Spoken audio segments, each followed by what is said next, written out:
Debuts being auspicious is to talk about the career of Liz Hamilton. She came to our attention with her very first novel, Night Song. A remarkable achievement because it won the National Writers Award, and she was then only early in her 20s. Since then, her essays have appeared in reviews and in journals, and her second novel is promised to us for later this year, or maybe early next year in 1970 if she gets to it. Oh, look! Oh, God! Although she doesn't identify herself specifically with feminist politics, her works are themselves an evocation of the feminine life, a plea for the feminine ethic, a demand for a space to be just that, female. I'm very pleased that she's with us today. Please help me greet Liz Hamilton.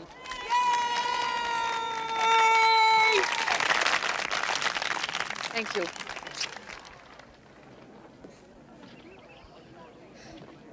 My sincere thanks to Professor Fields. My thanks also definitely sincere to the Women's Caucus for sending me a ticket to come to this warm climate and receive such a warm reception. I'm not sure it's an exclusively feminine instinct, but I need a lot of warmth. Perhaps it is true, as Professor Fields has said, that I do not involve myself specifically in feminist politics. Why not? Perhaps I'm too exclusively involved in work. That is, in writing and the paralysis that seems to come with it. I don't know why it is, but writers, many writers, must face some daily barrier of fear. But then a dear old man, James M. Cain, said that if your writing doesn't keep you up nights, it won't keep anyone else up either. I have a confession to make. All my life, I've had a love for old men. My father was old when I was born. Older still when he died. My first novel was a memory of him. And I am damn sure not going to apologize for that. And this is sort of the entertaining area.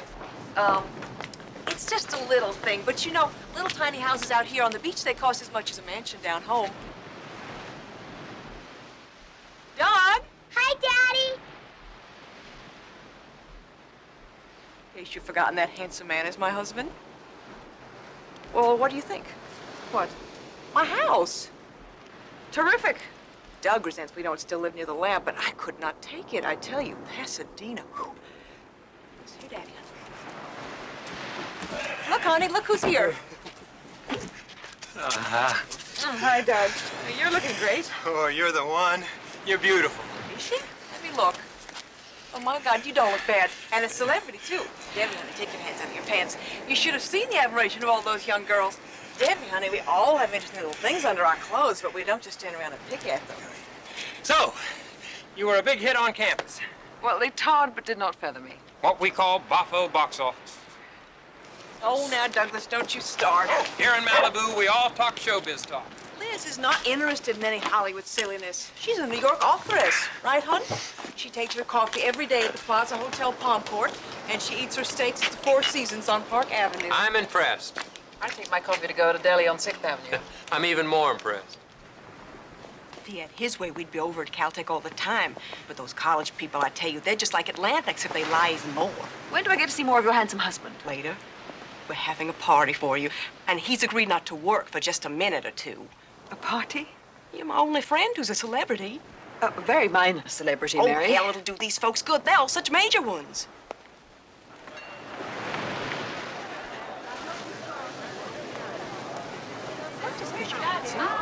Oh, Liz, honey, look, this is Kent. This is Kent. This is Liz. Hi. Don't fall all over yourself, because it just embarrasses him. Don't worry, I only know how to embarrass myself. I'm sorry I haven't read any of your books. This would be one. But it's marvelous, though, even the parts I don't understand. What parts? Parts unknown. Isn't she special? But Mary, wait,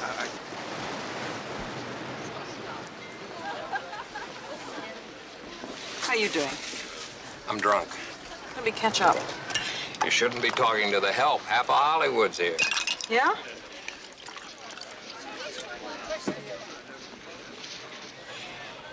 Want to go for a walk? You get time off? She likes me to rebel now and again.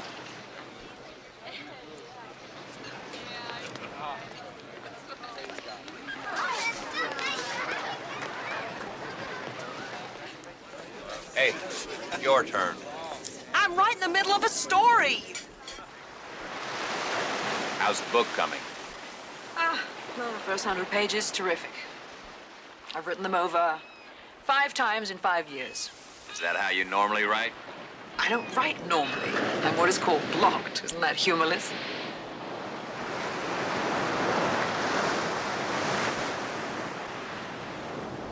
What about the Frenchman? You still into him? Into him? You talk hippie talk? That's California talk, I think. Are you?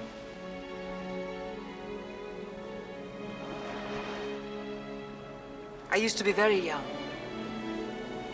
Paris was very old. He was intense. I was shy. He did all the work. And now? They ought to warn you before they let you fall in love. I mean, for the first time. You can pick the god-awfulest one. And you don't recover. Not from the first. Never. What comes after the Frenchman? Nothing for the moment. I got no lover, but I got a therapist. Now that's humorless. He says when I start writing again, I'll start loving. What he said was fucking again. Excuse me, Doug. The man's a Freudian. Maybe it's the other way around. When you start loving again, you'll start writing. I suggested that. What'd he say? He said not writing was my problem.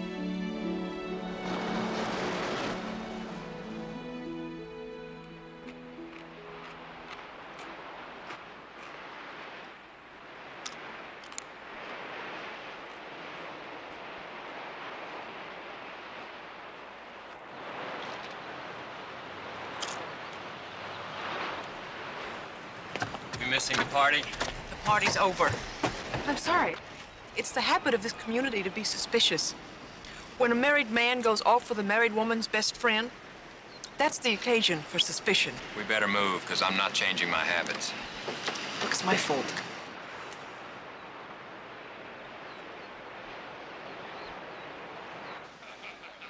You know that. Anyway, tomorrow night, David Steinberg will be here, and on Friday, Joe Namath is going to be, you see? Joe will not do a monologue, because it takes him too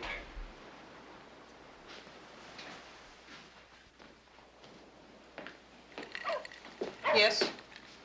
I'm not mad at you anymore. Better. That's my best. Thank you, Doc. Thank you. Good night. Night, honey.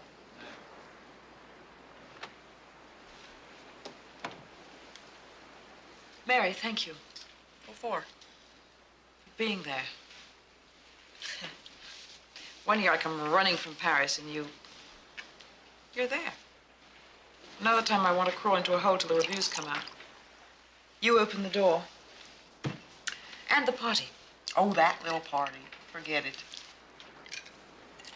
I always thought if my books were a success, I would buy you a mink coat. Sable. Well, all right, Sable. Well, it was a big success. You were in Newsweek, honey. There was a lot of broke people in Newsweek. Well, some of these movie folk here knew your name. They're all rich and famous. You're just famous. That's harder to do. All the good things happen to you. Handsome husband. A beautiful little girl. And you know how to sew. Are you gonna drink? Just a little. Why? I wanted to talk. Well, I can drink and talk. Go. Liz, honey, I'm so proud of the way you turned yourself out. I sound like a table leg. I mean, what do? I just sit here and sew like my grandmother and kiss my husband goodbye on his way to work. And have tea with Rock Hudson. Oh, you know, they're just folks here. They all got problems, same as you and me. But we could debate that. Now, you take that nice fella, you know, my little neighbor next door. That nice fellow, maybe just a neighbor to you, but he shows up in a lot of ladies' dreams. Well, that is just the point. Just because he's a star actor doesn't mean he's happy. He's always moping around the beach, coming in here for tuna fish. He has got lots of time to sit home and worry. About what? He's had 3 wives, not one of them worth spit. He has become far too familiar with drugs, some of which he puts up his nose.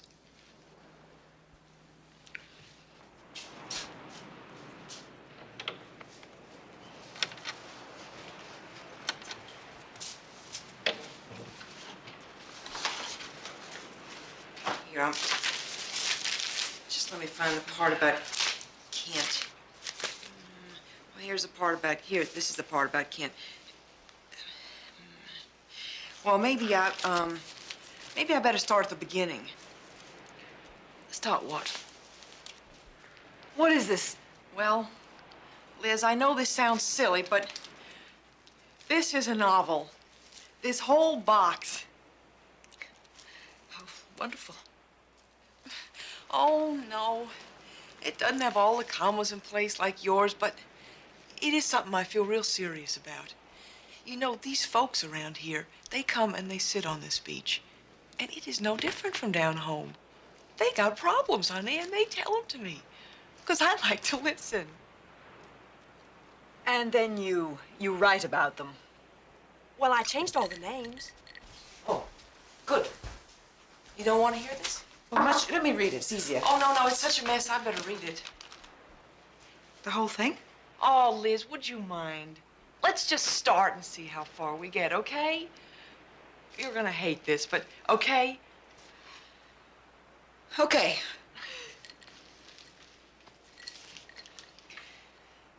It's got a title. It's called A House by the Sea. You know, to make you think of Malibu.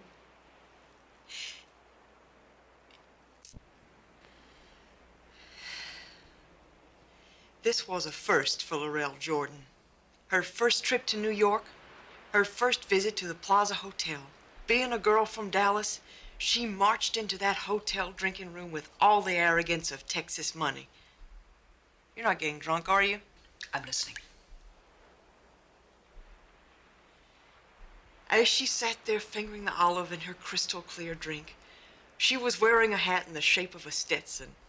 But this was no cowboy hat. It was made of mink. The little animals who gave up their lives to make her hat had all come of age in Siberia.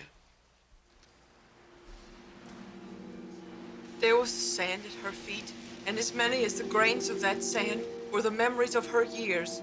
Brad, Elliot, Gerald, in and out of her life, as the tide that came now to wash at her feet. Gone seemed to say the lapping tide. All gone. But her memories and this, her simple house by the sea.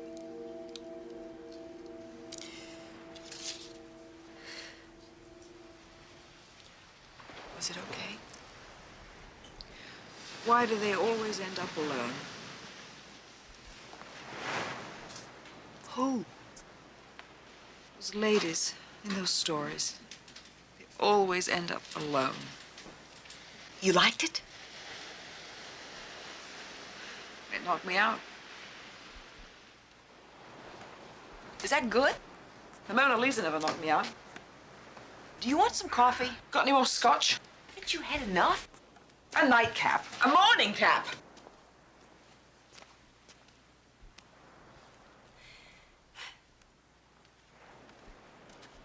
I don't want you to tell me any lies, Liz. Don't worry. I need to get to sleep before I can tell a believable lie. Did you like my book?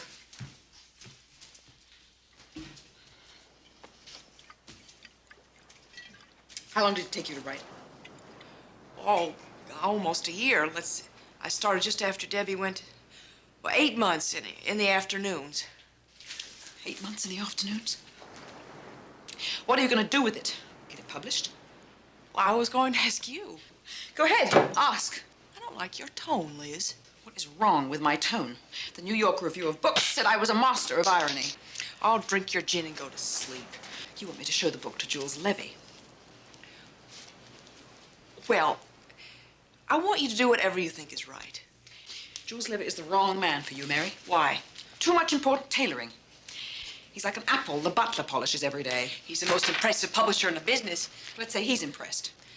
Liz, would you show it to Jules Levy and, you know, tell him it may not be like some translation from the Russian and I haven't escaped from the Iron Curtain or anything, but I do know what it feels like To have feelings! You know what it feels like to have feelings. I suppose. It's not a supposition, it is a fact from the master of irony. Mary Noel Blake knows what it feels like to have feelings. Well, that is worth money in the pocket, but not Jules Levy's pocket. He doesn't have any pockets. Too much expensive tailoring. Why not Jules Levy? Jules Levy is interested in something called serious art. Serious art! Ask him and he'll tell you. There are only two markets for serious art in this country, homosexuals and Jews. That's an ugly thing to say. What? Homosexual or Jew? I could smack your face and not even feel it. Another gin and I wouldn't either. What's wrong with me writing a book? Makes you so jealous, huh? Nothing. What is wrong with learning to balance balls on your nose 8 months in the afternoon? Maybe I should learn to balance balls on my nose. Balls, I should. I'm too busy writing and rewriting my first 100 pages for that famous apple-polished, impressive publisher. He has been waiting years for what they call my second effort. Don't you know what it is to be blonde? Can't you develop a few hang-ups? Don't you want to write major art and knock 'em out at the local gay Hadassah? Why are you all shouting? Liz is just being a simple bitch, is what we call it down home. Oh, well, we're not down home. We're way out west. And quit quoting Atlanta as though it were gospel. Atlanta has fallen, haven't you heard? Sherman has spared us any further wisdom from that quotable capital of the South. Give us a quote from Paris and France, then, Miss Smarty. Okay. In Paris, in France, they had a guy who was, for the record, both a homosexual and a Jew, who wrote a 7-volume book they continue to refer to as a masterpiece. Who was such nitroglycerine in the head that he had to hide out in a cork-lined room or else he'd have gone up in shrapnel? Proust. Marcel Proust. He had the good grace to suffer for his art and to push aside that tuna fish sandwiches on his Formica kitchen table to write it. Has anybody slept around here? Liz Hamilton, it is my duty to remind you of a promise you extracted from me early in our careers in college. You made me promise to tell you if you ever went too far and were in danger of hurting me. Well, you are too far right now. Apologize. I apologize. Tell her I apologize for a basic lack of honesty. You have been lying. Not yet. I would only be lying if I let you believe it was merely scotch or gin that are making me do what I'm about to do. What are you about to do? Vomit. She liked my book.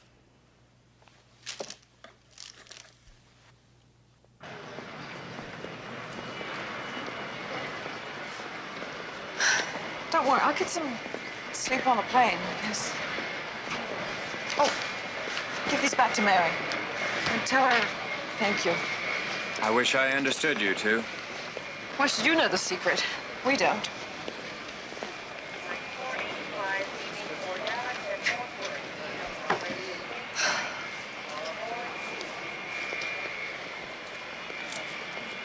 I'm just sorry. Why? You've been behaving like a normal human being. I'm sorry you don't live around here. You are? Be nice for Mary, having a friend. Oh, some friend. You're okay.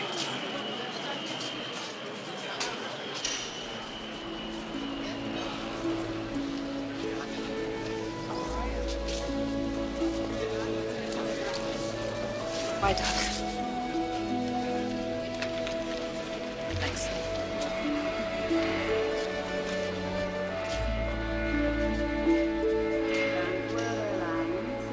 Flight 174 for St. Louis and Cleveland will depart from gate 30.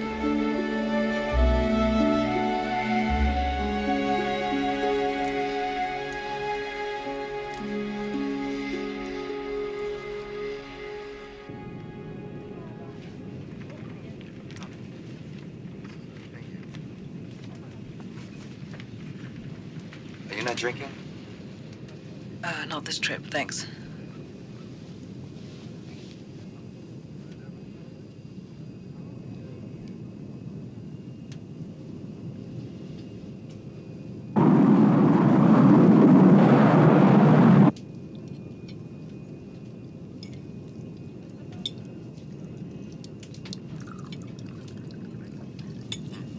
don't think she's drinking. A little wine. That doesn't count. Oh, don't blame me. No, you are blameless.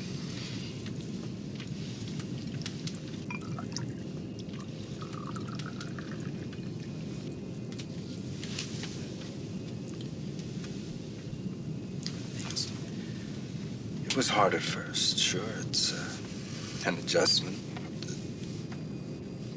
I can't imagine. Must be really horrible in its way. For example, I've never been able to take this off. How old was she, if you don't mind saying? 29. I'm just 2 years older. Any kids? No, thank God for that.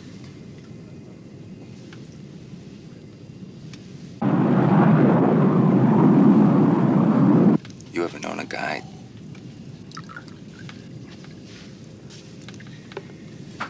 You ever known a guy who loved you so much that he'd run up the stairs because he couldn't wait for the elevator? You ran up the stairs for your wife? Sometimes. I've never lived in an elevator building. It can be nice. What? Would you like one last drink before our approach to Kennedy? Kennedy? No, thank you. Excuse me.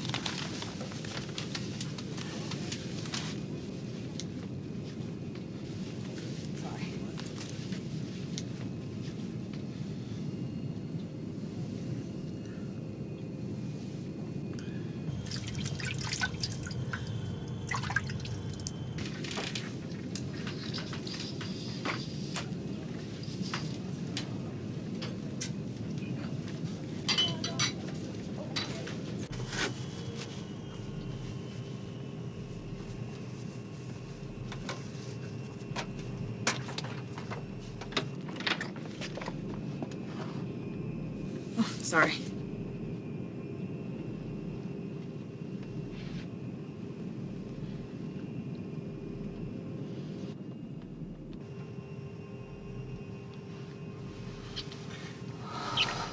The captain has turned on the no smoking sign in preparation for our landing at Kennedy. Extinguish all smoking materials.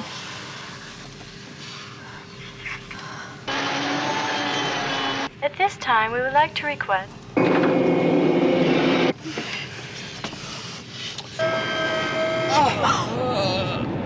The sound you hear is the captain reversing engines to retard our forward motion and is a normal part of our procedure.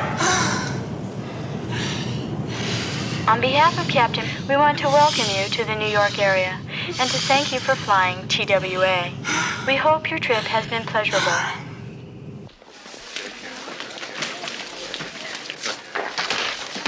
I work in the city, and maybe we could... You know, I don't even know your last name. Max, some things are perfect just as they are. Well, what if I give you my number? Well, Daddy! Daddy! Max, darling Max, thank God. I thought we missed you, honey. The kids fought all the way down the Sawmill River Parkway. I wanted to surprise you, but it wouldn't have been much of a surprise if we'd missed you, right? Can I help you? No, thanks. I've been helped quite enough one day. Come on, let's go. I made this Daddy's wonderful bag. food. Let's go. I love it. Come on, you got everything?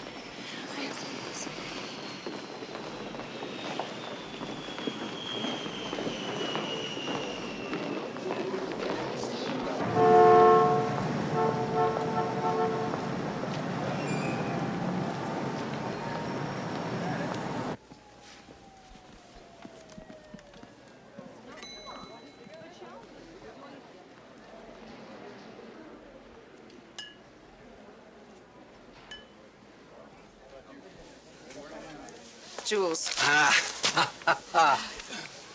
Welcome home, Dove. That is a tan. Most New Yorkers never get out of the polo lounge out Oh, I there. pass out on the beach a lot. 5 years. I've always had to call you. Felt like a rejected suitor. Last you called me with your manuscript. Unbelievable. Not quite. What are you drinking? Scotch and water. Another martini for you, Miss Levy. When a writer calls her publisher, it's usually love or money. They run out of one or the other. Well, Jules, it's neither. You have some money left. Yeah. You're not in love. No, I've lost my resilience in that department. How do you mean? Well, my trust, which at best has always been minimal, is now entirely gone. Nothing ventured. I've never found anyone to compare with you, Jules. What's wrong with the original? You ought to try. I'm terrific. Sarah says so. Sarah who? Your wife, Sarah. Don't know why so many attractive ladies are more concerned about my wife's feelings than mine. Your novel. This isn't mine. No, I thought you said you're closing in on it, on the finish. Well, yes, I am closing in on it, but since I came back from the coast, I've been possessed with work. A couple of hours a day, I'm possessed. And what is this? This is by a friend. My oldest friend. Truly a friend. I think it has potential. We'll give it to Alan for a read. No, I want you to read it as a favor. What's it about? Feelings. What kind of feelings? The kind of feelings they have in Malibu. Malibu.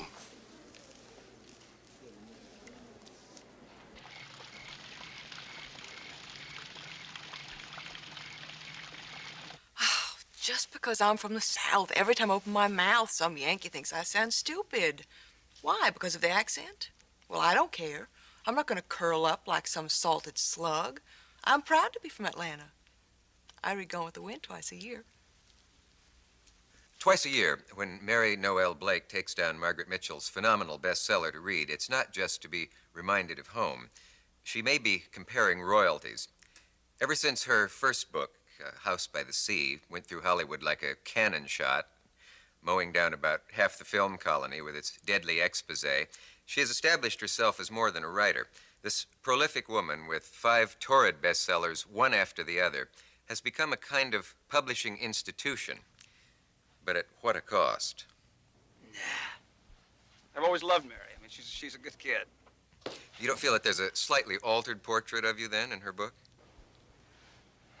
Now, do I look like the kind of a guy that teenage girls? I mean, once in a while, some poor schnook could get carried away. But I mean, with all of the daughters of all of his friends, including the daughter of the studio head, I mean, my God, somebody's got to be some kind of a fruitcake to do that. It's not true then that your attorney's bringing suit against her. I'm sorry to see Mary move out of the colony. By the way, we should mention that's the Malibu colony, and that's where the first novel is set. Why did she leave Malibu? I don't know. Some guy set fire to her car. It's hard to imagine that the stately pyramids along the Nile or the Sphinx with its mysterious smile could have their... You're gonna miss this. It's a rerun. You've seen it once. Make me one, too. That is exactly What do you want? Half of whatever you're drinking. Suggest that you use a nom de plume. I was a Christmas surprise to my mama, so she named me Mary Noel. You know, M-E-R-R-Y. All the folks down home call me Mary Noel to this day.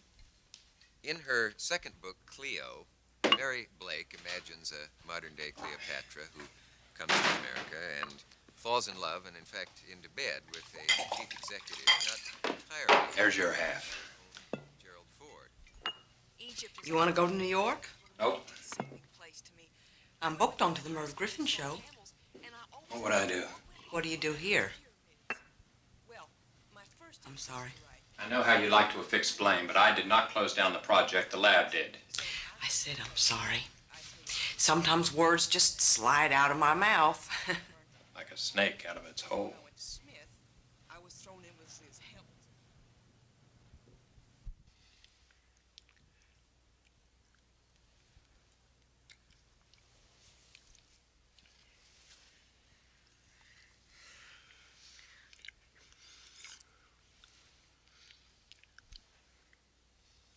Home cooking. You like it? Huh? That's it. That's the title. Home cooking. It's gonna be about Mama. Yeah. I keep trying to remember why it was she kept going off to see Papa. She had been married 3 more times, and she was living with her 3rd husband. And she snuck off to a motel to see Papa. She was 60. My God, she was driven. Mm-hmm. I wonder. What? Well, she must have loved Papa. You never recover from the first person you fall in love with. Doug, you know that? No. Well, you said it. Liz told me. You and Liz talked about love? We did. When? Some years ago.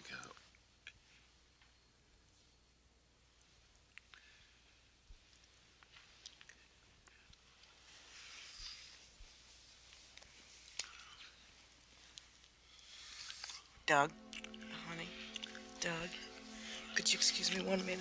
Just a second. I'll be right back. Huh? I'll be right back. I'll be right back. 1 second, okay? I just gotta go.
Dougie, I'm sorry. Doug Bug, I thought you wanted to. I finished. Without me? I only feel, Merv, that you can only be honest when you do something. I feel you have to do it. You have to speak from the heart. And I feel you just have to tell it like it is. That's how I feel. You have a daughter. I do, don't you? yes, I do. She's 14. I wonder, Mary Noel, what advice you give her about boys. Oh, well, I just tell her what my mama told me. I just tell her, if you get to thinking too much about boys, you just go out and get on the back of a horse. Quite a philosopher, Mama. She was, yes. Did you do a lot of horseback riding as a youngster? Oh, no, I didn't, Merv. I don't like horses. They're so big. But I like jockeys. Oh, do you?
You're early.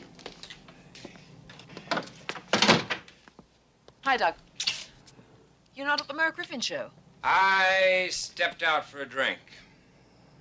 I was about to have one myself. Me too. I thought you were sticking with Mary.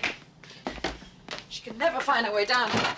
She can figure out how to find a local bookstore in Satsuma, Florida. I'm not worried.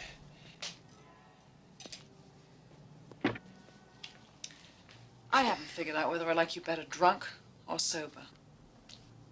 No scotch. Ah, next to the typewriter. I forgot the literary process. You're almost right. I was having drinks with a novelist.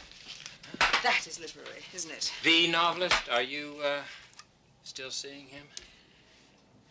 No. His wife came back into the picture. No? You're not talking. There was something to talk about. Ah, poor Liz.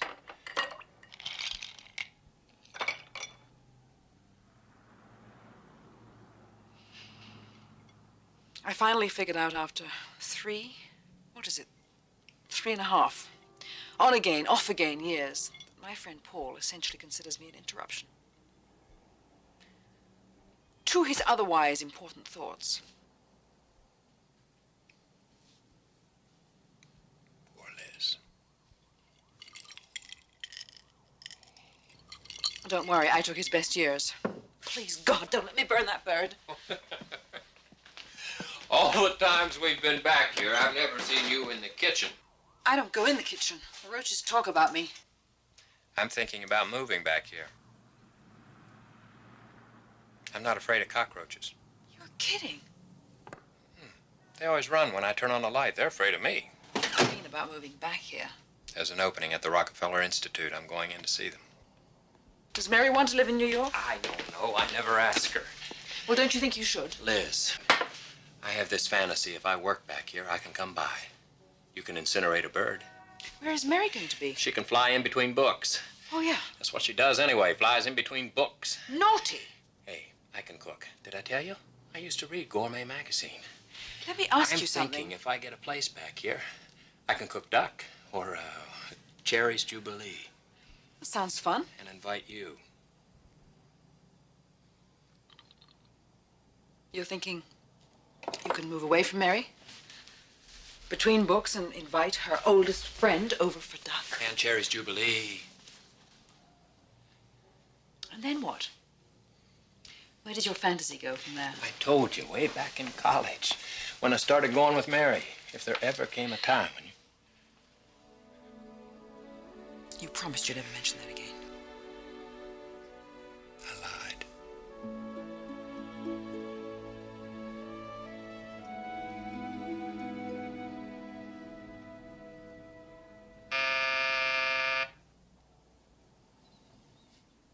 That's Mary, Doug.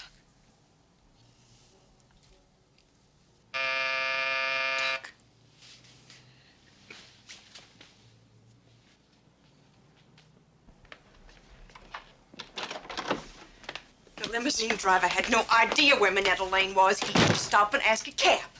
I got so darn angry, I took the cab, and then that damn fool couldn't even find the village. God damn it, I see you found your way down here. Liz has some wonderful scotch. You want a drink, Mary? No, I don't, and he doesn't either. Why do you give him liquor? She also sacrificed a chicken. Great, you're drunk. I'll get it. Oh, I got it. I'll get it! Damn it. Well, I took a Dexamel and cleaned house today. You did all this in one day? Oh, the Dexy did it. I just watched.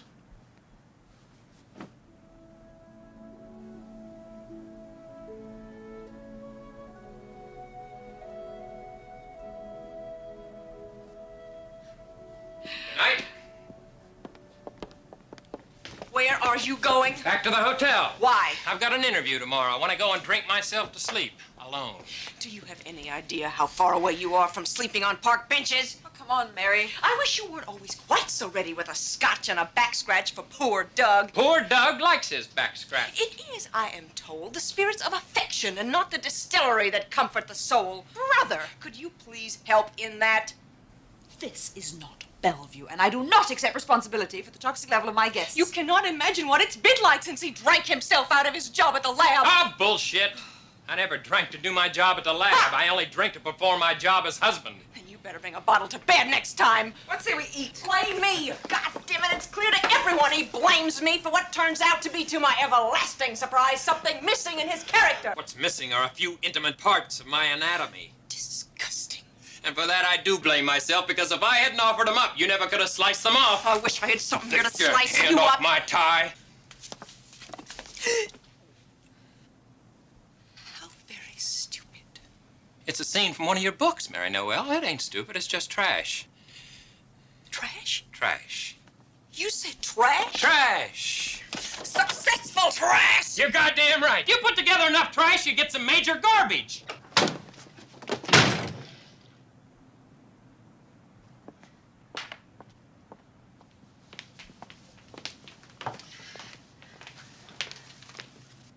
Trash. Trash my ass!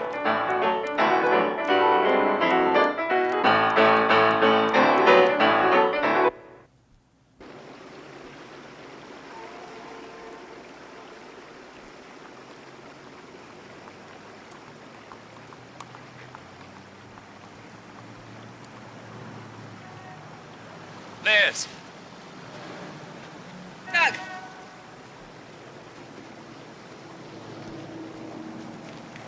Hi, Doc. I had the interview, and it wasn't right. Really? I'm sorry. It's probably best. I'm going down to Houston. There's a NASA position. It sounds like it might be right. That means I'll live in Texas, assuming. I'm serious about this with Mary. Yes? Gave it 15 years. You can't say that wasn't serious. Aren't you going to tell her? We talked it out. We shouted it out last night. Yeah, about Texas. Will you tell her? Is that why you asked me here? No. Oh, no, Doc. Don't start any more of this fantasy business. Why don't you let me be your friend? You are my friend. Close friend.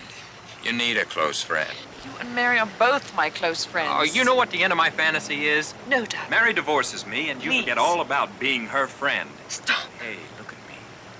And you marry me. Doc, you're scaring the shit out of me.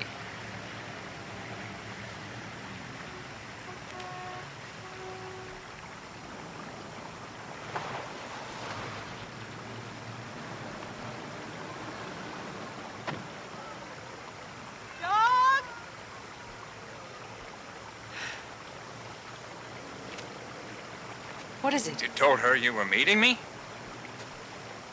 Dog! Huh? I had to. Why? 15 years. Don't you want me to tell her something? Yeah. Tell her goodbye. Dog! Dog, wait! Dog! Dog! He's gone, Mary. Gone where? He's gone to Texas. Texas? A job interview in Texas. Did you tell him I'll forgive everything he said? Well, he doesn't want to talk. He's leaving. He's left. Left what? He's left the marriage. He said you all talked it out. Stupid man. He said stupid things. Well, go get him. Go. Did he say anything more? He said goodbye. Goodbye? Goodbye. That's it?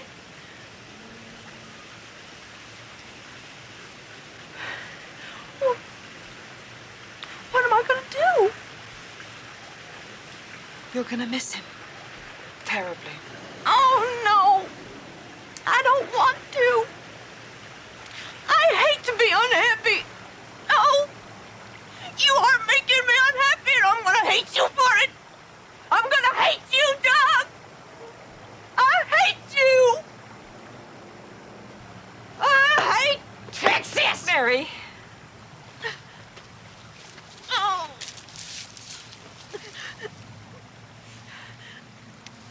Oh, Liz. We were a good marriage. Everyone said so. I don't mean just the magazines. I mean our friends, everyone. Didn't you think we were happy? Now what are they going to say? What can they say? Just something more that was happy gone to waste. It's the times, what ugly times we live in. Another broken home. I never wanted to be a statistic. Oh.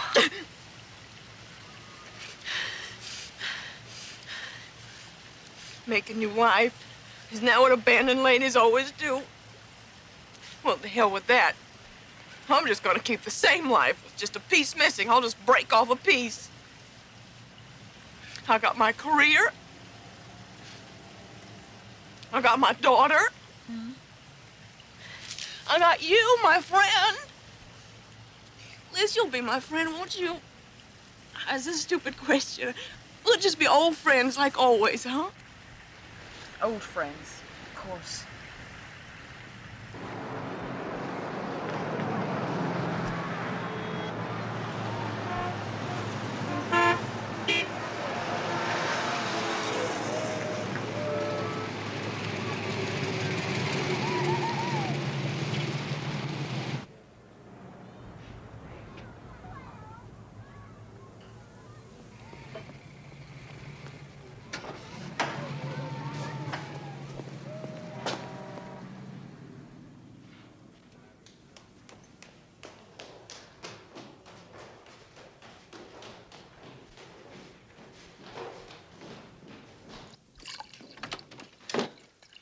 Hello. Sorry. Liz is late. Take a little off her boat, huh? I'm sorry. I've forgotten how long it takes to get around in this city. How are the ducks and the pigs? I have a mill pond. It's for mills, not for ducks. I'd be damned if I'd live in Connecticut without something that said moo. Ducks and pigs don't go moo. See what I know? If I can get down to what is called serious business, Where'd they put you up? Now, National Book Award, which I must read. Martha, you have every good intention, we know, but you're not going to read the rules. We know the rules. It is not my intention to bore you. Then don't. Sorry. Now, we have until December 31st to make the announcement of the best piece of American fiction for the year. All of you, as previous winners, She's going to do it. I have a question. Yes. One of the titles we've been considering is Mary Blake's Home Cooking. It's already getting some remarkable press. Can you believe that woman has ground out sausage for 10 years and suddenly a book comes out? That woman is a friend of mine. It's not your fault she wrote something good. Even old Dr. No likes it. Who? Hennings. Didn't you see his piece in the Sunday Times? No, what? Enough, please. He said at last she has written from the heart and decided to bypass the obstruction of her brain. Funny. I just want to register with you if you feel I should disqualify myself. If anyone should disqualify himself, it should be me. What do you mean, Martin? Well, you know about me and Anita Turner. No. Her book is all about me, for Christ's sake. Now, what does that mean? Oh, Martin, be a big boy. You be a big boy. I just wanted you all to be warned. My old friend Mary has taken the floor of a hotel, and she intends to lobby this entire city for this award. She's got Jules Levy lined up to throw a series of what she calls opinion-forming parties.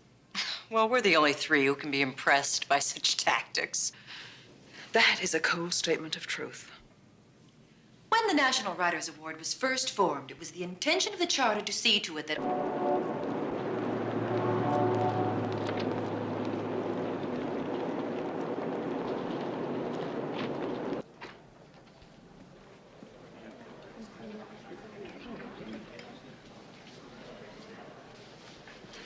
Quality, please.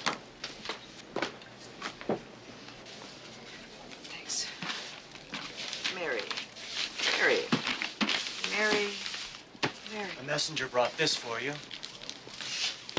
National Writers Award. And this. Books, great. And there's Thank a man you. waiting to see you. Who? Mr. Adams. Who's that? Christopher Adams. He's over there next to the column.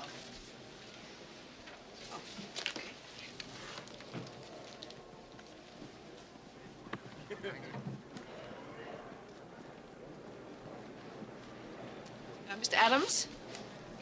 No, I'm sorry. You're not Christopher Adams? No, I'm not. I am. Hi, Chris Adams. Miss Hamilton? You want to do it down here or go up to your room? Do what? You don't remember our appointment? No, don't remember our appointment. Well, that's okay. It's better than okay. It's terrific. Nice meeting you. Would you like a bellboy for these, Miss Hamilton? I got him. Are you a messenger from the Writers Award? I'm from the Stone. What? Rolling Stone. We have an interview. God, I'm sorry. I'm also sorry I can't possibly do it. I've got to read all these. Sorry. Well, I'll carry him up for you.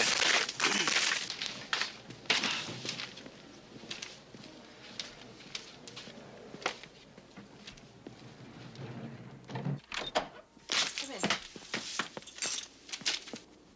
What do you want this? Over here.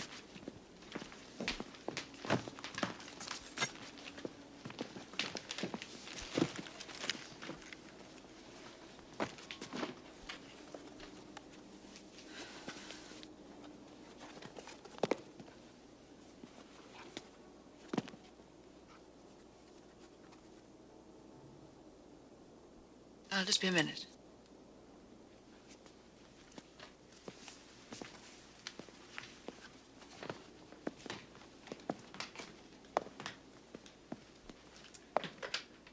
Give me room service, please. Oh, don't put that on yet. What do you want to drink? I don't drink. You don't want a soft drink? No. This is room 1218. I'd like a scotch, please. Oh, and a water to back it up. Oh, no, give me a double. Thank you. Somebody left some grass around here. Maybe you'd prefer that? No.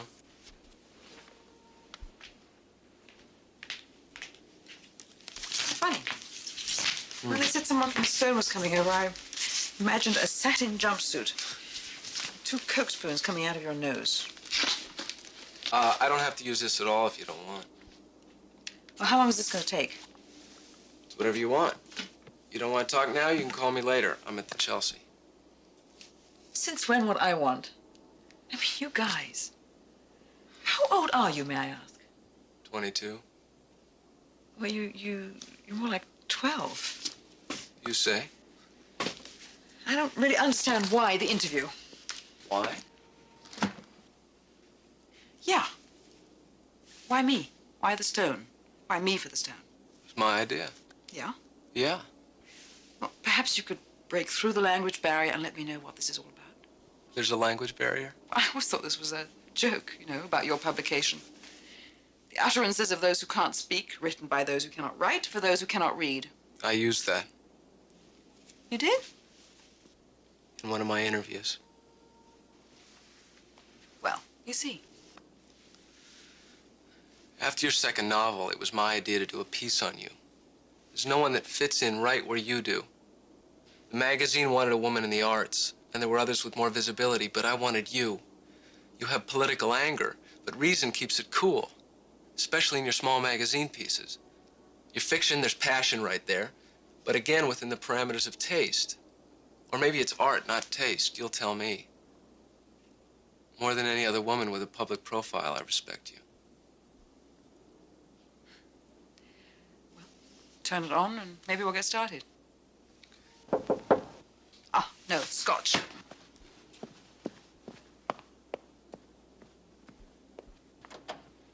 Oh, Debbie. Hi, Aunt Liz. Hi. Hi. This is my favorite niece, more or less my niece. Daughter of a friend. Her name is Debbie. This is Chris from the Rolling Stone. Hi. Mom didn't call here, did she? 4 times. What'd she say? I don't know. I just got the messages. Oh, I can tell you right now she's going to be opposed to my moving in here. She is? Well, so am I. There's only room here for me and the ghost of Dorothy Parker. I'm not really. I've just got to get out of that hotel so I can stay at Ginger's. She hates Ginger. Who's she? Ginger Trinidad. He's this terrific Puerto Rican poet. You've heard of him. He started writing poetry in the Tombs, you know, the New York jail. What was he doing there? I don't know, but it was in Time magazine. He robbed some liquor stores or something, but it was politically motivated. Oh, well, apart from a few minor details, I don't know what your mother could possibly have against him. But we're making it, that's what. She's got some weird idea I should save myself for an astronaut or something. Scotch.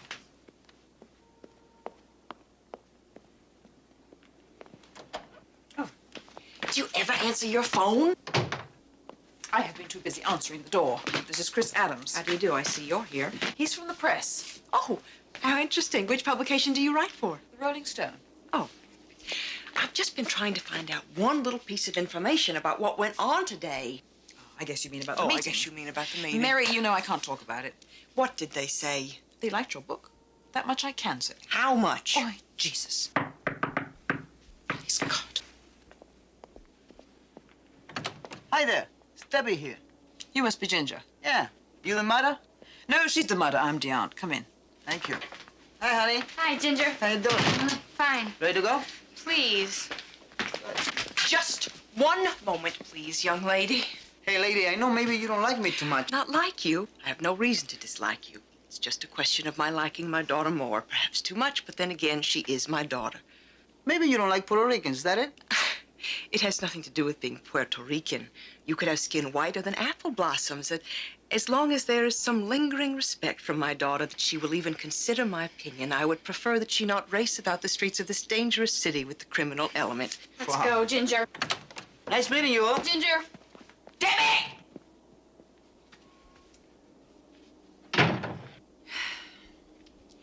You, darling Aunt Liz, after whom my daughter chooses to model her most formative years. Mary, I've ordered a double. You can have half. Now, save your speech until then.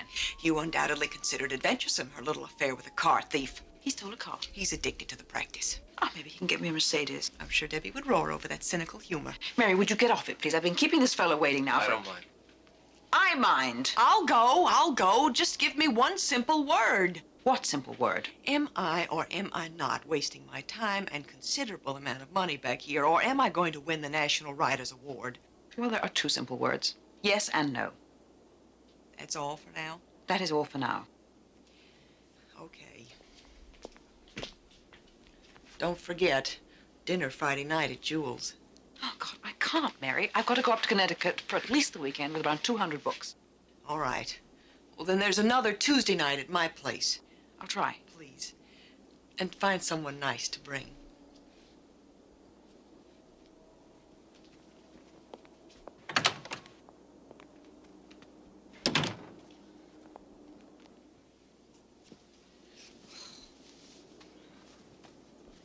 We do this later. You know what you need? Do you know what I need? You need to relax. What do you mean? Relax. Relax means relax. You mean I need someone to relax me? You think I need someone to relax me? To come over here and relax me? I didn't mention someone, no. Oh, you were going to do it? Do what? There's an arrogance about men sometimes. Though maybe you haven't noticed, not being yet a man yourself. Are you okay? Do I sound okay? Look, all I meant was you should get some rest. If you want to get some rest with someone, that's up to you.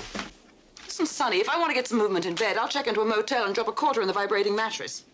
I'm at the Chelsea when you want to do this. I'm wrong. It is the young men who are the most arrogant. When it comes to arrogance in sexual matters, they assume everyone is falling down over them. Put that on. I have a quote. I find this mid-century obsession with young flesh obscene. It's like eating green cantaloupes. Okay. Goodbye.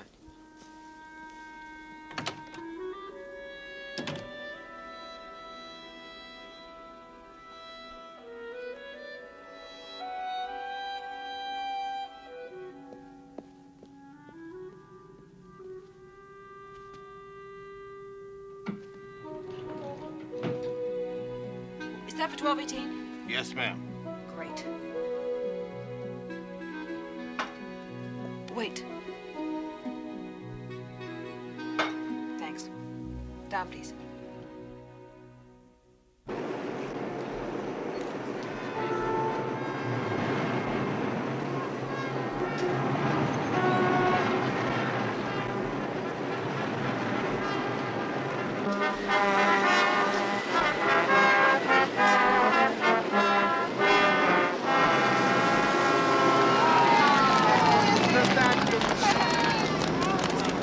Excuse me. Could you tell me where Cartier's is? Yes, it's just up there on the other side of the street. Near those flags? Yeah.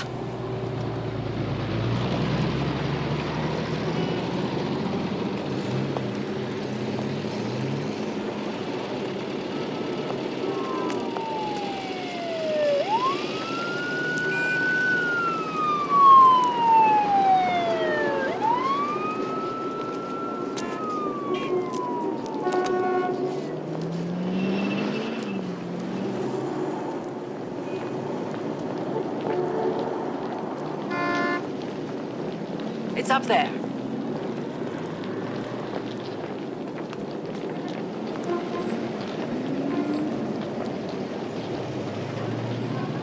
this thing doesn't fit. It's supposed to be a bracelet. You'd be fine if I wanted a necklace. Is it a gift from your mother? No, my mother lives in Redlands, California.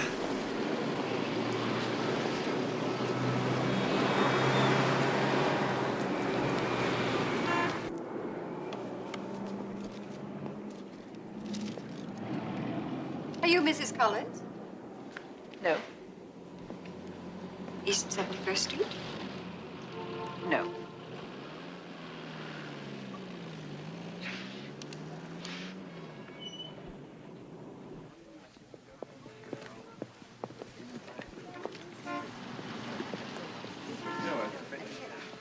One time, almost every important literary figure in New York came here. Over there, where you see the restroom area? They had a weekly luncheon they called the Round Table. With writers like Robert Benchley, George Kaufman, Edna Ferber. Thank you, Jim, for walking me all the way down here.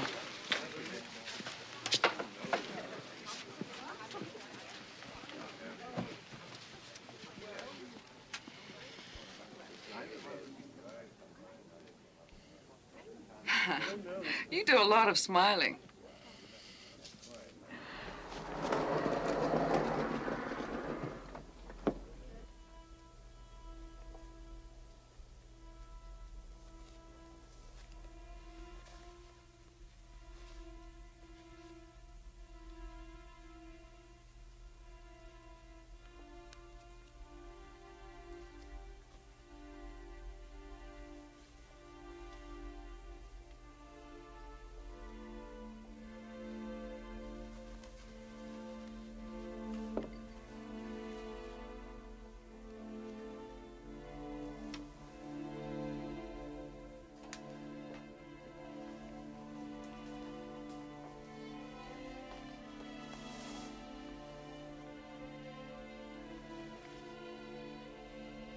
How old are you?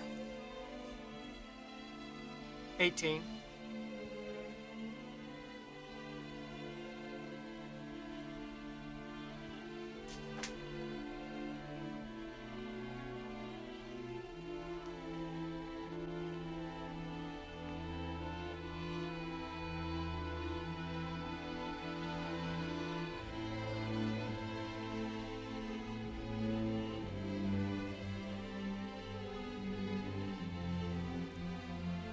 Who is Mrs. Collins?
My problem is I'm truly an old-fashioned girl.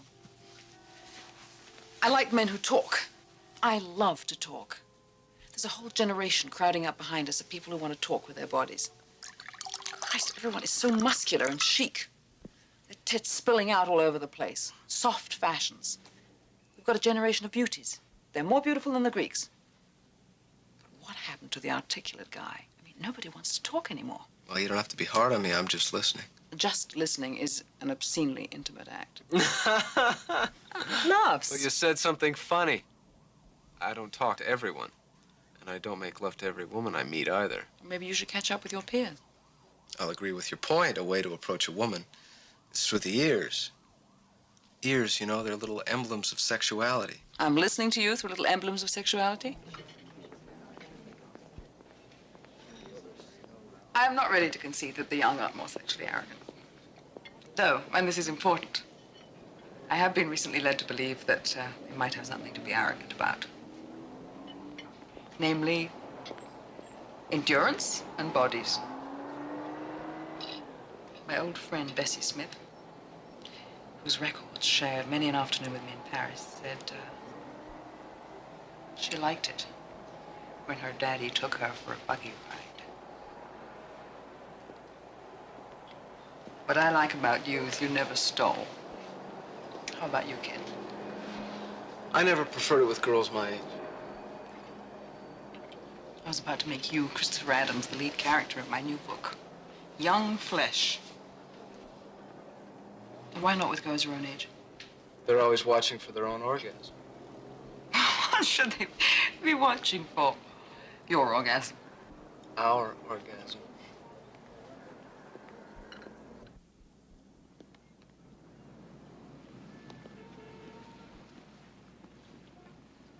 I suppose if I talk fast enough and stay up all night, I could tell you my life story before I get on the train in the morning. I'll drive you. Connecticut? Why not? I got a license. Well, for one thing, I've got to read all those books, and if you give me a minute, I'm sure there's another reason. Pick you up at 10. All right? Okay. Night. Night.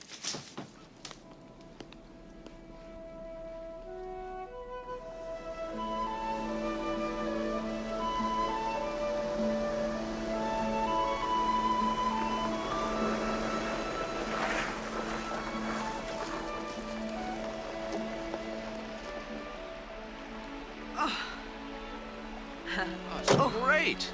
Isn't it terrific? Yeah. I'll get the bags later.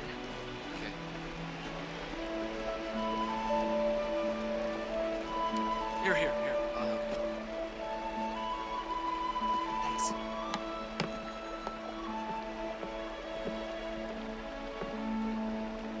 Watch out, it's slippery up there. Hang on, just get the key.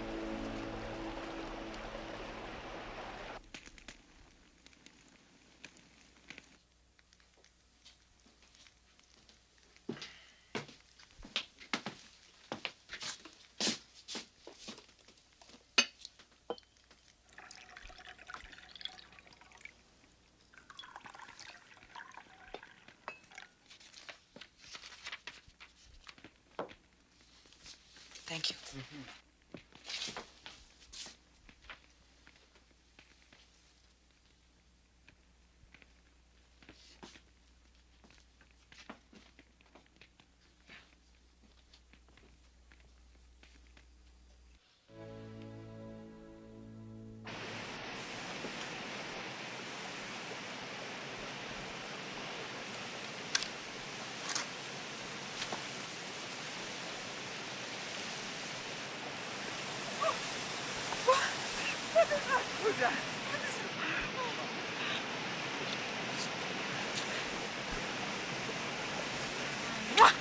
I won.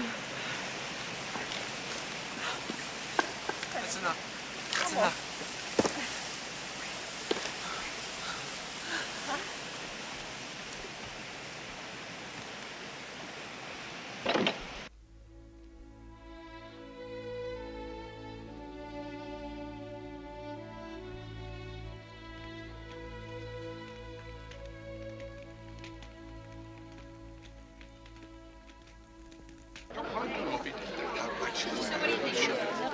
I don't like this. Ginger, why don't you? Because I don't like parties. that's Ginger, why. you need these. I don't need Hi. This is Ginger Trinidad. What was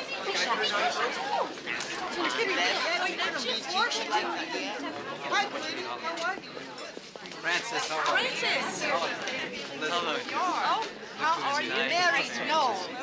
You're a beauty. Oh, well, I won't be for long if Jewel doesn't give me some rest. It's party, party, party. Excuse me. Yes. You are late, but I barely forgive you. And your young friend, Jewel's.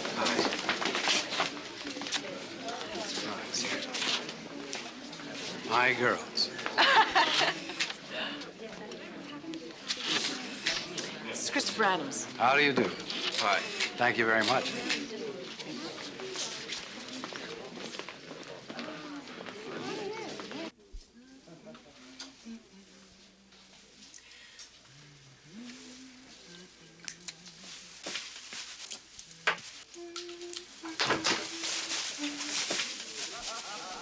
Mary?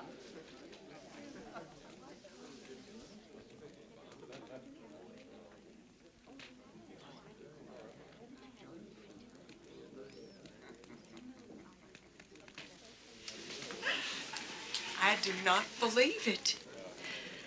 It's true. You are in love.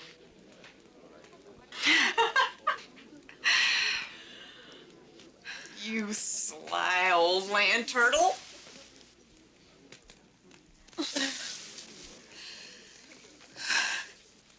He's so young. God, I'm sick.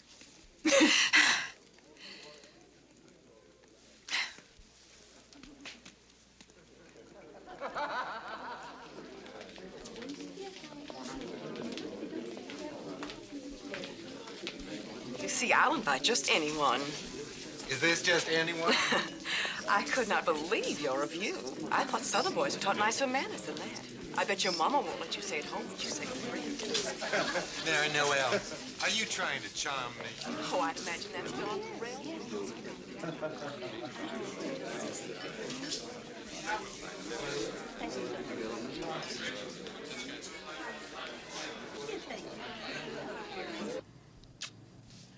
Yeats was an absolute madman.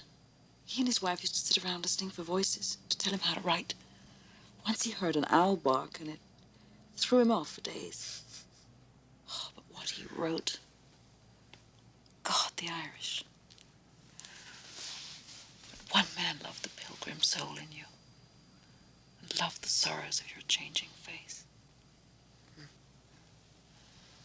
I've had this great revelation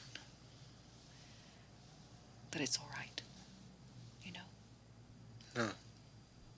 It's all right, us. I mean, it's all right for me. Oh, it's all right to be in love? Look, I'm the writer, let me say it. That's what I mean. In love. To be in love. Does sex confuse you? No. I don't mean how to do it. Well, that can be enormously confusing at times. I just mean the question of sex. I went to this therapist one summer. He had this insane notion that's probably true. That I have to wait to be emotionally mauled by some guy before I can write. He also said that I take surrogate lovers. To wit, I am aroused by object A. I go out and go to bed with object B. With you, I feel like I'm making love to object A.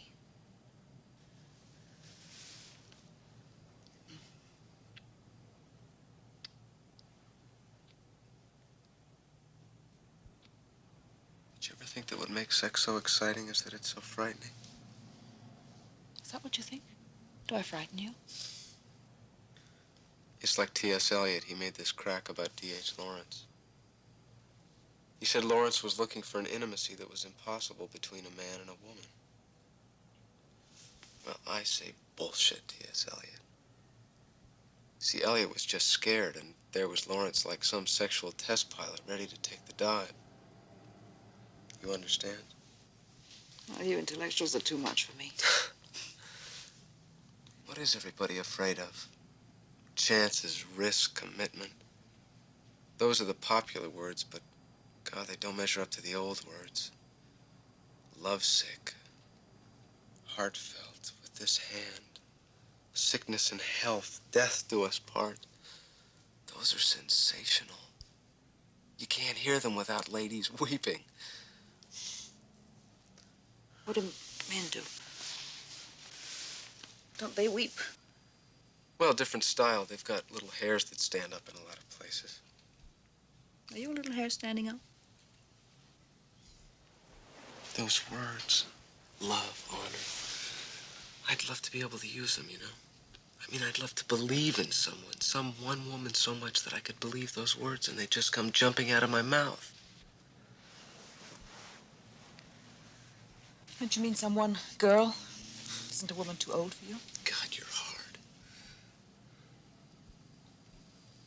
Yes, I'm scared. I mean, I'd like to say to you, I want to get married, but you bitch you'd laugh. No, I wouldn't. Who do you want to marry?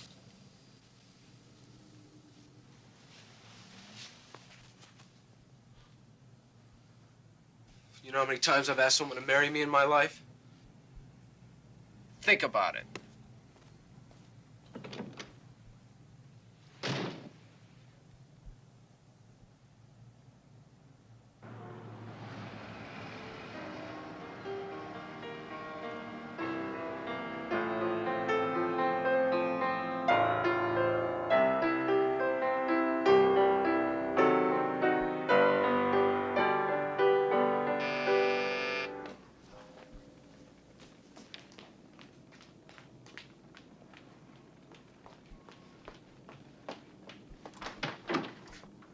Oh, it's you. That fact doesn't thrill me either. Debbie doesn't come in. She doesn't call. I'm giving up on her. She's 18, and in this state, that's old enough for a martini. This Brahms you recommended is crippling my fingers.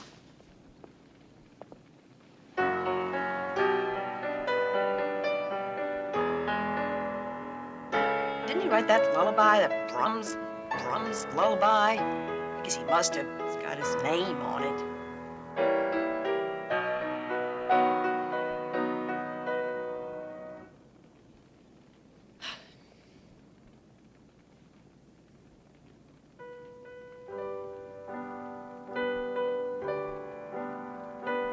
What do you think?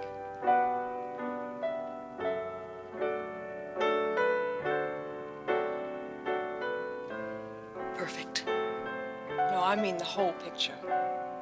Self-sufficient woman, a woman of proven talents, sitting by the fire, playing her piano.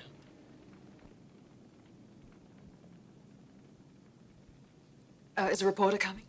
Oh, hardly. A man. Oh. A man. Who likes lullabies? Oh, may I?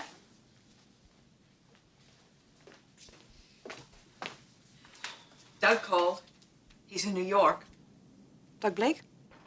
He's tan and successful up from Houston. That's what he says.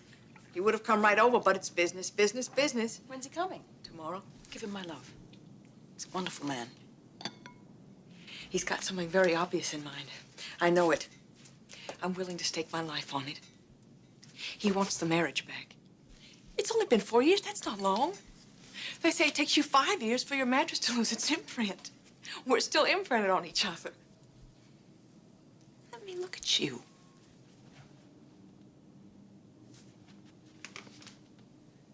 I've lost. What? That's why you look like you're standing on your own udder. Oh, Mary, please. They took a boat. I've lost, and you can't tell me. What is today's date? I'm not a child. Today's date is December the 30th. The final vote is December the 31st, as promised. Oh, Liz, I've been dreaming about my party. Right at the stroke of midnight, New Year's, I announced the victory of my book and the rejoining of my marriage. How can you be so sure? Of what? Either. I'm having tables all along here, just spilling over with whatever grows this time of year. The trouble with December is there's no strawberries. How am I going to create a big red area in the center of the table? Stab one of the guests.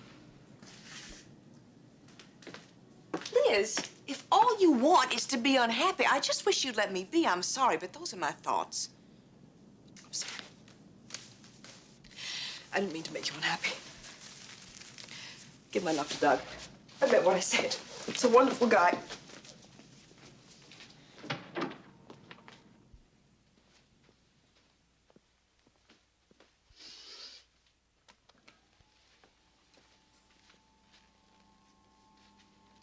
You know, you two had the only thing I ever admired.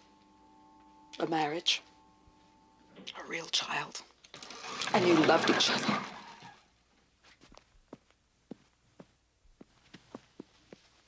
I'm fine, really. I want to know what's going on with you. Tomorrow, babe, tomorrow.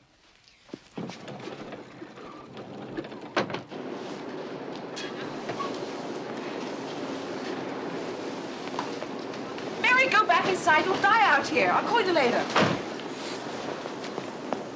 Honey, can you just lend me your coat for a second? Just for a second, okay? Yes, ma'am. I'll wait inside. Okay, thank you.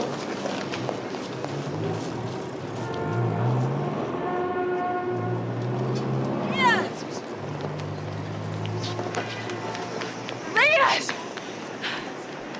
You are so determined. If you're going through all this worry just because of me and that prize... No. Riding? Please, no. Rolling Stone? His name is Chris Adams.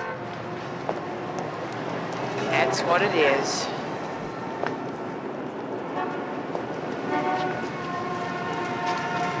He wants to marry me. That boy? That's what I said. He proposed? Yes. To this mature woman. I do not believe that. It's my problem, too.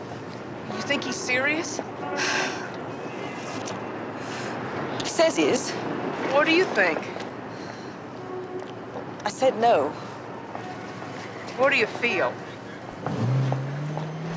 I don't want anyone around watching my thighs grow old. You are such a big bad bear at times. You only scare yourself.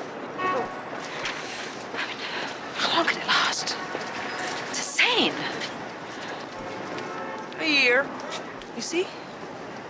Or 2, maybe 3. From there might be a 4th. What are you saying? There's no guarantees. If that young man says he wants you, you let him stick around until your thighs turn to stone. What the shit difference does it make? Why didn't you say this in the beginning? Well, honey, we're not talking about a new dress here. This takes a moment.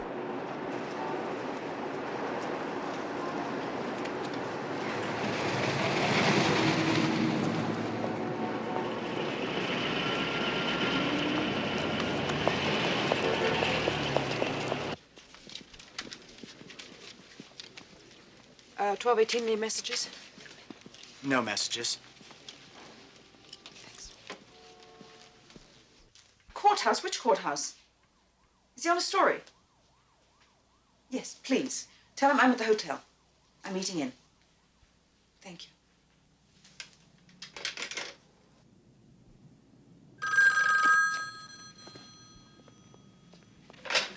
Hello? Oh, Debbie, it's you. Look, your mother's looking for you. I'm trying to keep off this line. I'm expecting a call. What? He's with you? Yeah. Chris is here. He's been terrific. He's in talking to the judge now. Is he in trouble? No, not him. It's Ginger. They arrested Ginger for parole violation, carrying a weapon. It wasn't even for real. I mean, it was a real gun and everything, but he was just using it to see how people would respond. He's starting a new novel. Well, why didn't you call me? I was trying to reach you. You weren't in. So I called the Chelsea and I asked for Chris thinking you'd be there. No way was I calling my mom's hotel and getting the daughter of Dracula. Debbie, could you please put Chris on? He can't. No, he's in there with Ginger and the judge. Okay. Sure, as soon as he can. Okay.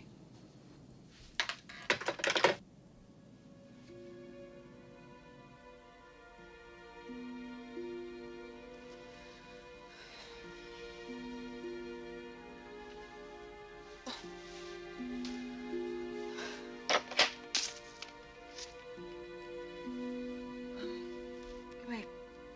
555-9970, please.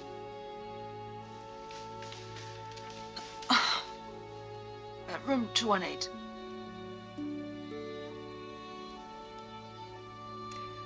What? No, this is a friend. You must. They say they don't want to be disturbed.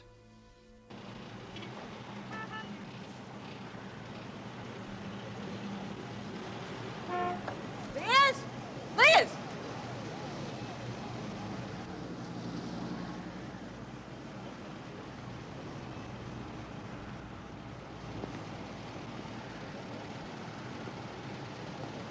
I'm having lunch uptown with Doug. Oh, I'm going downtown. Oh, we'll go downtown. Go downtown.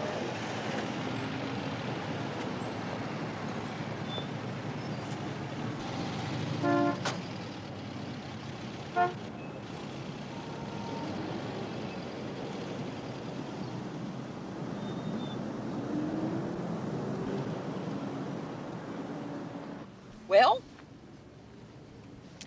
I thought we could have this conversation later, over a drink.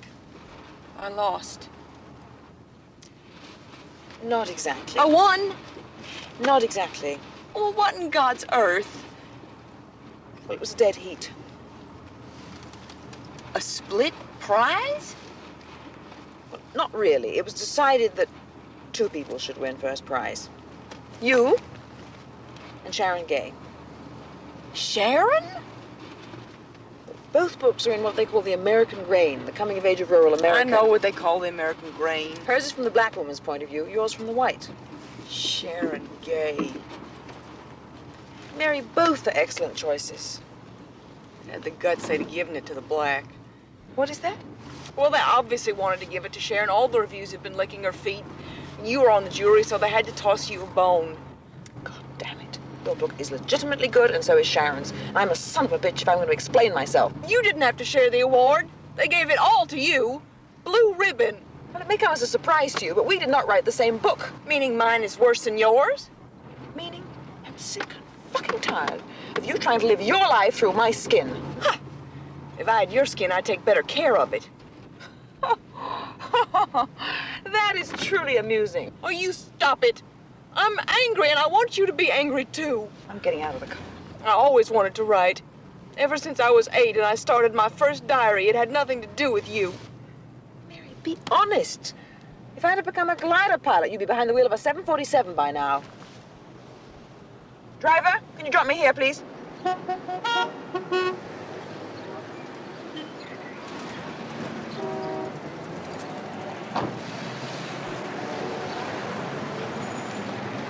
Taxi!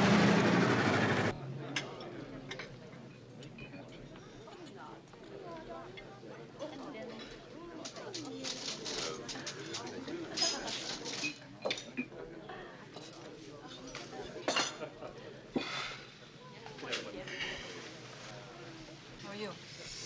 Wiped out. I was worried, this jail business and all. I had about 3 hours sleep. Did you get Ginger out? They're holding him for 60 days parole violation. Debbie must be heartbroken. I guess. Where is she? I guess she's still asleep. Mary didn't mention she was back. Back where? Back at her mother's hotel? She's not there. And where is she sleeping? My room. Your room. On the couch. How odd. What? Oh, she could have come to my hotel. I have a couch. She was going back to her mom's, but you know how that is. No, how is that, Chris? You upset? I'm upset for Debbie. All alone and no place to go. Chelsea must have been all booked up, or she wouldn't have had to impose on you. You know that Chelsea's not all booked. How do I know? I haven't checked the books in days. Christ, you know, I didn't even want to tell you about this. Tell me about what?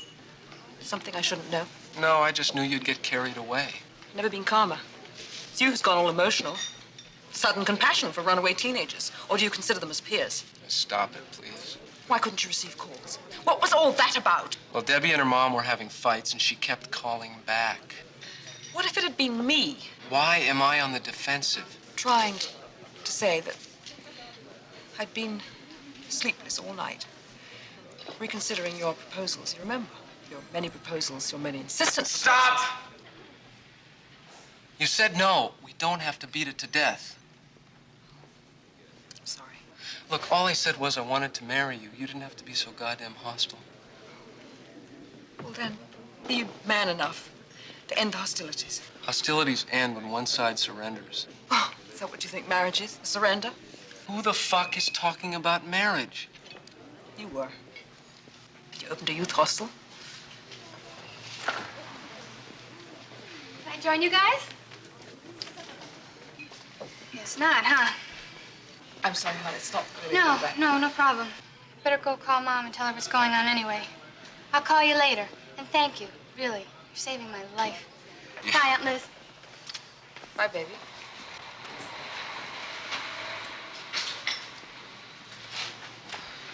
I'm going on the road with Fleetwood Mac. I'm doing an interview. Debbie's going with me as my assistant. It was in the budget, and the guy I was...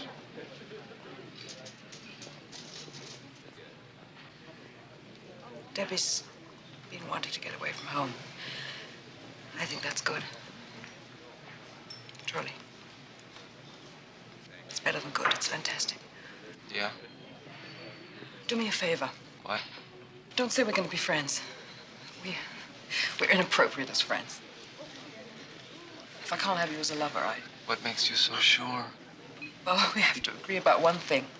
That in some ways I'm more mature than you. I've seen some endings. This is one. I wanted something from you. I know. You made me really furious. I know. Do me another favor. Let's forget about the interview. I don't want to read it. Oh, we've written something sensational together. But it's a private edition. Let's not make it public. You talk some good talk, you know. Like my old friend Yeats said, when you're old and gray and nodding by the fire, you can take down that book and slowly read.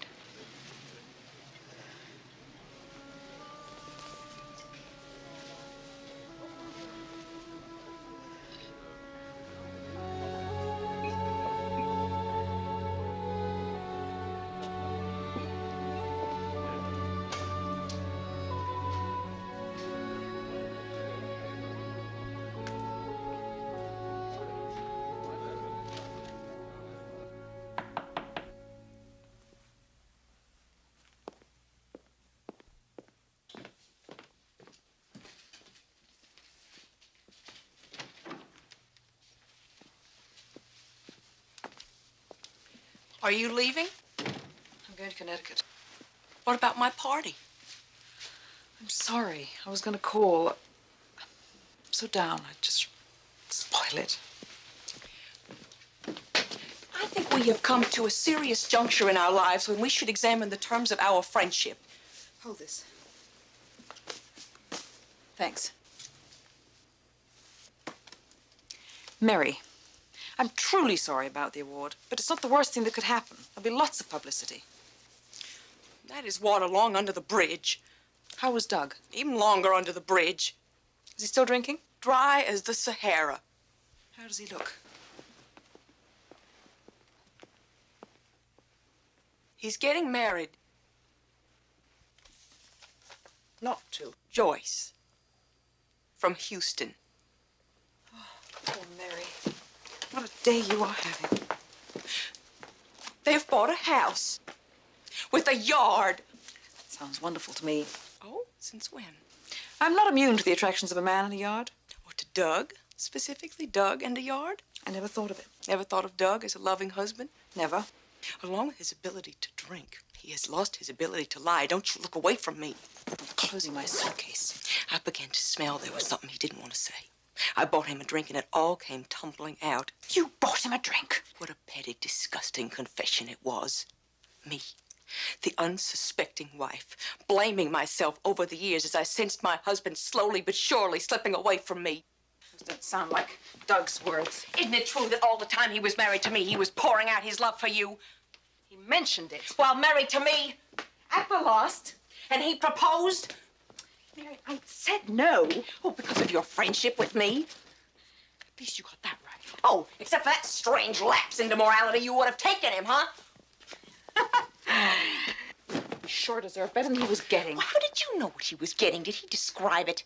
Do you have any more petty, disgusting revelations? Keep them for your girlhood diaries or your novels. They sound about alike. Well, it's happy time for all. Doug and his Joyce, you and your cradle snatchings. You could have a double ceremony. You mean Chris? He's gone. Where? Into the arms of what you would be corny enough to call the other woman. Who? Debbie. My Debbie? That's absurd. That's what I thought. They're too close in age. I'm gonna put a stop to that. Hell, you are. Chris is giving her a job with my blessings. Doesn't that just complete the picture? In a painful kind of way. Everything I've ever had, I had to share because of you. My award, my husband, my daughter. Isn't there anything that's mine? Your bile. My righteous anger. Ah, what a preacher you would make. Because I don't have the morals of a yellow dog. I have great respect for the morals of yellow dogs. One come in the yard, we'd kick it out. They're refreshingly loyal. They'd hump a snake if it stood still. I haven't tried steaks. A miracle. Now I'm a slut? You said it.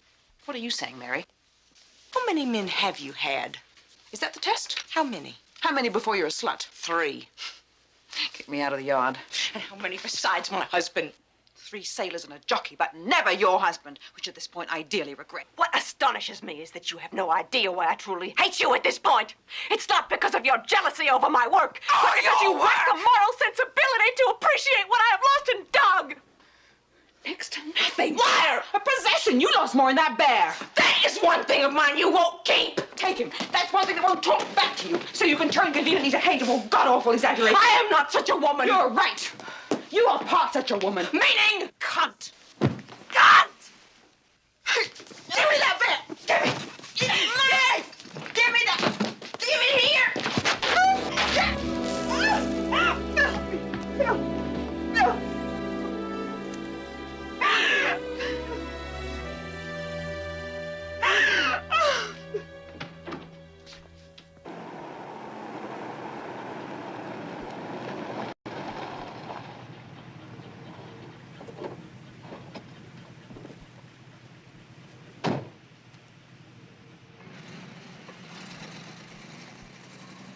Leah's?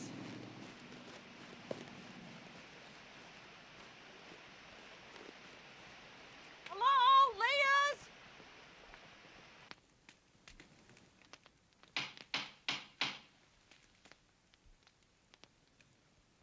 Leah's? Hello?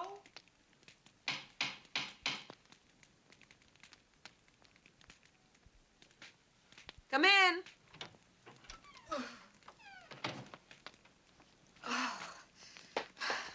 Do you know how much it costs to take a cab here from New York?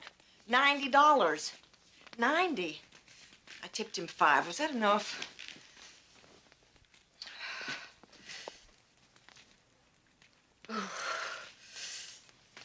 Oh, boy, doesn't that feel good? Do you have glasses?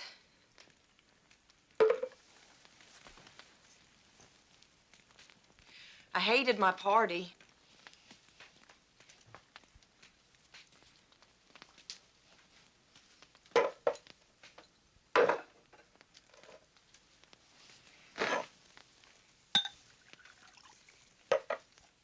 Damn, the bubbles are gone. Thanks.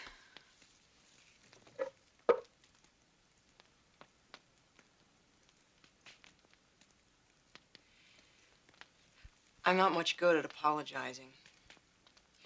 I guess I never have, actually, but I am now. You don't have to. I certainly do. I couldn't hate you, and even if sometimes I do, I shouldn't say it. You're my oldest friend. What else we got in life? Our oldest enemies. And as the years go on, they begin to look alike. I've been thinking about us. Really? We're terrific. You don't say. We've accomplished one hell of a lot in one lifetime. What we deserve is a rest. And we shouldn't always argue. I know. You're right. You know what we should do? What? Take a year off and sail around the Greek Isles. Only sleep with guys who can't pronounce our names. All Greeks. Well, I couldn't do that. Just the fishermen. Well, how could I do such a thing? It's simple. You just go there and let it happen. I mean, I wouldn't even know where to start. What would I say? All my life, I've wanted men to find something mysterious and seductive in my work. Some poetry. Me too. Now let them find the poetry in my body. Forget about the books.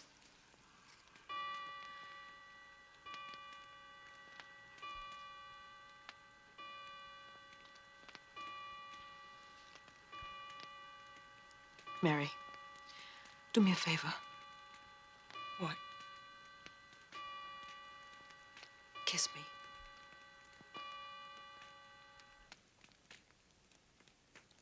After all these years, are you going to tell me that there's something strange about you? It's New Year's Eve. I want the press of human flesh, and you're the only flesh around.